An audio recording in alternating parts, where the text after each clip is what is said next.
अमरावतीच्या मेळघाटमध्ये आदिवासींसाठी अत्यंत महत्त्वाचं काम करणारे डॉक्टर दाम्पत्य डॉक्टर स्मिता कोल्हे आणि रवींद्र कोल्हे सर आपल्या सोबत आहेत आणि मोठ्या प्रमाणात आदिवासी समाजाच्या जीवनामध्ये मोठा जो अंधकार आहे तो आरोग्याच्या बाबतीतला दूर केला. स्त्री भ्रूण हत्या असतील किंवा इतर सगळी कामं जी आहेत त्यासाठी त्यांना भारत सरकारनं पद्मश्री पुरस्कार सुद्धा प्राप्त केला. ते आज दर्पण पुरस्काराच्या निमित्तानं परभणीमध्ये आलेले आहेत. त्यांना जामकर महाविद्यालयाच्या वतीनं कमलताई जामकर नावाने दर्पण पुरस्कार प्रदान करण्यात आला आहे. त्यासाठी स्वतः महिला आयोगाच्या अध्यक्षा रुपालीताई चाकणकर आल्या होत्या. आपल्यासोबत डॉक्टर स्मिता कोल्हे मॅडम आहेत. अनेक वर्ष तुम्ही जे आहे ते साधारणतः 35 वर्ष केवळ एका रूपामध्ये आदिवासींसाठी काम केलंय, अनेक कामं केली आहेत. काय सगळा अनुभव आहे आणि कशामुळे हे सगळं सामाजिक क्षेत्रामध्ये कसं काय वळलात? हा एवढा मोठा अनुभव तर एवढ्या छोट्या शब्दात सांगणं हे आहे, पण आदिवासी संस्कृतीची जी काम करताना जवळून ओळख झाली आणि त्याच्यातलं जे चांगुलपण आम्हाला भावलं त्यामुळे मी इतके वर्ष तिथे टिकून आम्ही राहिलो. आणि त्यांची सेवा करताना आम्हाला पहिले असं वाटलं की आम्ही त्यांची सेवा करतोय, पण मग लक्षात आलं की तेच आपली सेवा करतायत आणि त्याने मी राहिलो. त्यांची संस्कृती अतिशय चांगली आहे आणि आपण ज्या याच्यात राहतो त्यापेक्षा ते निश्चितच चांगल्या यांनी राहतात. मुलींचा सन्मान करतात, मुलींना तेवढं प्राधान्य देतात तेवढं आपण देत नाही. तिथे भ्रूण हत्या नाही, वृद्धाश्रम नाही, अनाथाश्रम नाही. स्वतःच्या यांनी मुलंही लग्न करतात. घामोडी म्हणजे स्वतःचा घामाचा पैसा त्यांना मिळतो. असे अनेक गुण त्या संस्कृतीशी निगडीत आहेत आणि त्याच्याशी आपण निश्चित खोलवर परिचय करायला बराच वेळ लागेल. थोडक्यात त्या गुणांची अशी महती आहे आणि त्यामुळेच आम्ही मेळघाटात इतके वर्ष झाले टिकून आहोत. खूप खूप धन्यवाद. इकडचा जर बघितला गेला म्हणजे आपण जे जगतो त्यापेक्षा आदिवासींची संस्कृती वेगळी आहे आपण सांगता. इकडे जर बघितलं गेलं तर आताही स्त्री भ्रूण हत्या मोठ्या प्रमाणात होताना पाहायला मिळत आहे. आजही इकडे कुपोषणाचे प्रश्न आहेत, तिकडचे प्रश्न जे आहेत ते सोडले गेले. त्यामागचा नेमका फरक काय? म्हणजे इकडं तर सगळी सुशिक्षित माणसं असताना तिकडची माणसं पुढारलेली आहेत असं आपण आपल्या सगळ्या सांगण्यातून आतापर्यंत आहे. नक्कीच आपण जरी त्यांना मागासलेले म्हणत असू पण ते अत्यंत पुढारलेले आहेत. वैचारिकदृष्ट्या, सांस्कृतिकदृष्ट्या आणि सामाजिकदृष्ट्या सुद्धा. रोज दर महिन्याला त्यांचा एक तरी सण असतो ज्या दिवशी सगळं गाव जेवण एकत्र असते. म्हणजे सगळे मिळून एकत्र जेवतात आणि एकत्र राहतात. त्यामुळे तिथे मानसिक आजार नाही, तिथे व्यसनाधीनता नाही, तिथे संवाद आहे. घराघरामध्ये, शेजाऱ्यांमध्ये आज आपण दारं बंद करून जगतोय, ते दारं उघडं ठेवून जगतात आहे. त्यांच्यामध्ये चोरी करण्याची वृत्तीच नाही, भावनाच नाही. आणि ही मला वाटते खूप मोठी जमेची गोष्ट आहे. म्हणजे सांस्कृतिक मूल्य ज्याला म्हणू ते त्यांचं ते आहे. आणि निसर्गाशी एवढी जवळीक आहे की मेल्यानंतर सुद्धा ते गाडतात, जाळत नाहीत. म्हणजे जंगलाचा ऱ्हास ज्यामुळे झाला आपल्या इथल्या की आपण जाळण्याची संस्कृती स्वीकारली, त्यामुळे आपल्याला प्रत्येक व्यक्ती परत 3 मण लाकूड लागते, 4 मण लाकूड लागते. तर तो त्यांचा मोठेपणा आहे. आणि त्यांनी जंगलं जोपासली, जंगलासोबत तिथली जैवविविधता जोपासली. तिथे वन्य प्राणी आहेत. आजही 4 व्याघ्र प्रकल्प मेळघाटात आहेत. ही खूप मोठी गोष्ट त्यांनी सांभाळून ठेवली आहे, जतन करून ठेवली आहे. आणि याची पाळंमुळं त्यांच्या संस्कृतीत आहेत की बैलगाडी जर बनते लाकडाची तर एकाच जातीचं लाकूड वापरलं जात नाही. प्रत्येक पार्ट त्या बैलगाडीचा वेगवेगळ्या लाकडांपासून बनलेला असतो आणि त्यामुळे सर्व एक जातीचे लाकडं कापल्या जात नाहीत. ही जैवविविधता जपण्याची जी त्यांच्या संस्कृतीमध्ये पर्कोलेट झालेला विचार आहे हा मला वाटतं की सगळ्यात मोठा आहे. आणि त्यामुळे तिथे आजही मायग्रेटरी बर्ड मोठ्या प्रमाणात येतात. त्यामुळे सर्वांसाठीच ते एक पॉईंट ऑफ अट्रॅक्शन आहे की ज्यांना निसर्गामध्ये आवड आहे, पर्यावरणामध्ये आवड आहे, माणसामध्ये आवड आहे, संस्कृतीमध्ये आवड आहे, आदिवासींमध्ये अभ्यास करायचा आहे तर ते तिथे त्यांचं वेलकम केलं जातं. आणि तसंच आमचं वेलकमसुद्धा त्यांनी केलं आणि आम्हाला येथवर त्यांनी सांभाळून ठेवलं. ही त्यांची जमेची बाजू आहे. इकडे जर बघितलं तर विकासाच्या नावावर मोठ्या प्रमाणात जैवविविधता असेल तर संपलं जाते. म्हणजे जसं की तुम्ही नदीपथातली वाळू जर बघितली तर मोठ्या प्रमाणात दिली जाते, झाडांची मोठ्या प्रमाणात कत्तल होते. मग इकडे अशा पद्धतीचं वेगळ्या पद्धतीने लोक का वागतात? तुमचा सगळा जो अनुभव आहे सामाजिक क्षेत्रातला त्यावर काय वाटतं, काय सुधारणा झाल्या पाहिजे? मला असं वाटतं की त्यांना ज्या मूलभूत गोष्टी आहेत की जसं आरोग्य असेल, शिक्षण असेल, काय ह्या गोष्टी त्यांना देण्याची गरज आहे. एरवी ते इतके स्ट्रॉंग अँड साऊट आहे, जेवढे निसर्गाशी एकरूप आहेत. म्हणजे मी तुम्हाला उदाहरण देऊ इच्छितो की आम्ही आमच्या इथला एअर क्वालिटी इंडेक्स जो आहे तो 10 ते 50च्याच दरम्यान असतो, 50च्या वर जातच नाही. जो दिल्लीमध्ये 1200 असेल, मुंबईमध्ये 500 असेल, मुंबई कलकत्त्यामध्ये त्यापेक्षा वर असतो आणि आपल्याला वेळोवेळी शटडाऊन करावं लागतं. मात्र तिथे एअर क्वालिटी इंडेक्स खूप चांगला आहे. जेव्हा माझा मुलगा मेडिकल कॉलेजला गेला तेव्हा तो आरोचं पाणी पित होता. त्याला वाटलं की आपले आईवडील तसंच पाणी पितात, तर त्यांनी आरो मशीन विकणाऱ्या व्यक्तींना आमच्याकडे पाठवलं की आमच्या आईबाबा जे पाणी पितात ते तपासा आणि कुठलं मशीन लावायचं ते सांगा. त्यांनी जेव्हा आमचं पाणी तपासलं तिथे येऊन बैरागडला, तर ते म्हणाले की आमचं कुठलंही मशीन एवढं शुद्ध पाणी देऊ शकत नाही. तर हे शुद्ध पाणी तिथे उपलब्ध आम्हाला आहे. म्हणजे मशीनवरची आपली जी निर्भरता होती मुलाच्या मनामध्ये आलेलं, तो प्रश्न सुटला. निसर्गाची एवढी जवळीक आहे की परसबागेमध्ये पाहुणे आले असतानाच मी त्यांनी सांगितलं की कोबीचं फूल तोडून आणा आणि कापा.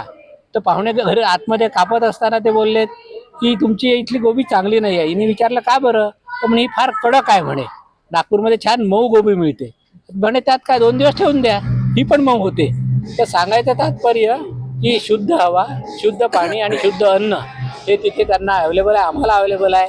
त्यामुळे मला असं वाटतं की शेवटी आपल्याला काय हवं आहे, अन्न वस्त्र निवारा. आता निवाऱ्याचाही प्रश्न जर केला तर तिथे जागा स्क्वेअर फीटप्रमाणे विकल्या नाही जात. आज तिथे ॲम्पल जागा आहे की जिथे तिथलं लग्न झाल्याबरोबर परिवार वेगळा राहू शकतो आणि दोघं नवरा बायको जातात आणि जंगलातली लाकडं आणतात, मातीचं घर बांधतात. तर ही जी संस्कृती आहे, पर्यावरणपूरक घर बांधण्याची कला त्यांच्याकडे आहे. त्यांनी बांधून दिलेली झोपडी होती, त्या झोपडीमध्ये 30 वर्ष राहिलो, तर त्या झोपडीत आम्हाला कधीच पंख्याचं बटन दाबावं नाही लागलं. कारण तसंच ते उन्हाळ्यामध्ये थंड असायचं, हिवाळ्यामध्ये गरम असायचं, कारण ते मातीचं आणि कुडाचं होतं. तर ही जी निसर्गाशी त्यांनी जवळीक साधलेली आहे पिढीजात, मला वाटतं ती खूप मोठी जमेची बाजू आहे. मला स्मिताताईंना एक प्रश्न विचारायचा. तुमच्या भाषणामध्ये असं आलंय की दोन पायाच्या माणसाची तिकडे त्यांना भीती नाही महिलांना. पण आमच्या इकडे मोठ्या प्रमाणात बालविवाह होतात.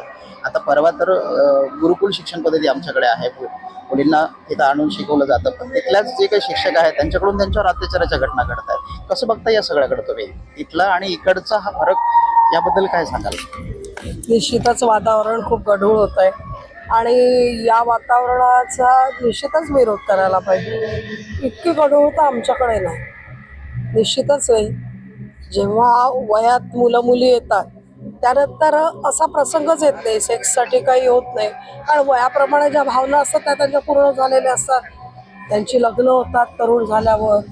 इथे करिअर करायचं आहे म्हणून कोणी मुला मुली थांबत नाही. तरुण झाल्यावर त्यांची लग्न होतात. म्हणजे तोच प्रश्न आम्हाला खूप जाणवला, कारण माझा मुलगा जेव्हा तरुण झाला तर बाकी मित्रांची लग्न झाली आणि याचं होत नव्हतं. त्यामुळे हा अस्वस्थ झाला आणि सतत बाबा माझं लग्न कधी करता, बाबा माझं लग्न कधी करता, म्हणजे हा प्रश्न तो आम्हाला सतत विचारायचा. मग त्याला आम्ही सांगितलं की 21 वर्षाचा झाल्यावर आम्ही तुझं लग्न करू. आणि केव्हा मी होईल 21 वर्षाचा, म्हणजे तो त्याची वाट पाहायचा काय की बाकी मुलांची लग्न झाली, माझं का नाही करत. आम्ही 21 वर्षाचं झाल्यावर त्याचं लग्न केलं आणि आज तो चांगला सेटल झालेला आहे. आणि लहान मुलींची लग्न झाल्यावर जी गंमत येते ती पण आमच्या घरी झाली. दोघांचं सेटलमेंट, आता दोघेही मॅच्युअर्ड झालेत. पण त्याच्यामुळे तिथे सेक्स प्रॉब्लेम फार कमी आहे.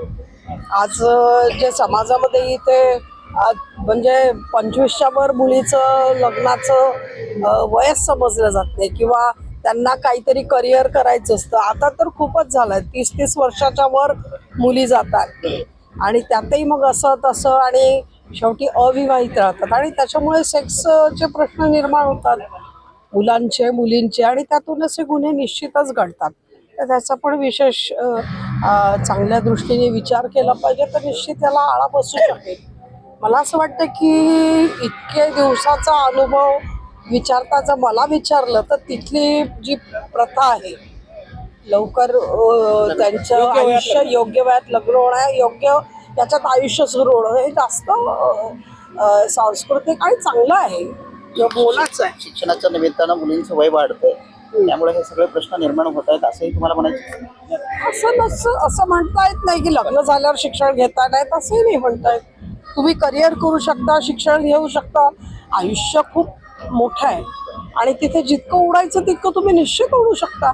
त्यांचे पंख त्यांची असतात, त्यांना किती भरारी मारायची त्यांनी मारावं. त्यासाठी सेक्स आणि लग्न हा काही इश्यू होऊ नाही शकत. मला नाही वाटत असा होऊ शकेल. आता माझी बहिणी लग्नानंतर शिकली, ते पण 12वी नंतर लग्न झालं, BA केलं, BEd केलं, शिक्षिका झाली. असे अनेक उदाहरणं आहेत की काही अडचणी येतात, पतीच्या निधनानंतर देखील बायका स्वावलंबनाने उभं राहतात, असे प्रसंग येतात. त्यामुळे शिक्षण हा काही त्याचा इश्यू होईल असं मला नाही वाटत आणि तो होऊ नये मला असं वाटतं. आणि करिअर हा पण काही प्रश्न नाही हो. आजकाल मुलंधड, मला मोठा जॉब लागला की मी करील, त्याच्याशी आयुष्याशी काय संबंध आहे. शेवटी जगण्याला तुम्ही हा दृष्टिकोन बघा की जगायला तुम्हाला काय लागतं. एक छत लागतं, 2 वेळची भाकरी लागतं आणि 2 कपडे लागतात. या व्यतिरिक्त तुम्हाला काय लागतं याचा आपण विचार नाही करत. आपण खूप मोठं म्हणजे काय, मोठं घर, मोठा बंगला, त्याच्यात खूप छान छान फर्निचर, त्यानंतर त्याच्यासमोर एक गाडी काय आणि मी, हे म्हणजे काही आपलं करिअर नव्हे किंवा आयुष्य नव्हे. त्याच्या पलीकडे तुमच्यात किती माणुसकी आहे, तुम्ही माणसाला कसं माणसासारखं वागवता, काय तुमच्या दारी आलेल्या पाहुण्याला तुम्ही कसं वागवता, यावर तुमची माणुसकी निश्चितच जपल्या जाईल आणि ती जपली पाहिजे. आणि त्याच्यातनं आयुष्य हे उभारलं जातं, करिअरने नाही उभारलं जात, मला असं वाटतं. नक्कीच. तर हे होते डॉक्टर कोल्हे दाम्पत्य. त्यांनी 1 रुपयामध्ये मागची 35 वर्ष जे आहे ते मेळघाटमध्ये आदिवासींचे जीवन जे आहे ते सुकर करण्यासाठी आरोग्य संदर्भातल्या सेवा दिल्या. आज ते परभणीमध्ये एका पुरस्काराच्या निमित्तानं आले होते. व्हिडिओ जर्नलिस्ट गणेशसह गजानन देशमुख, TV9 मराठी, परभणी.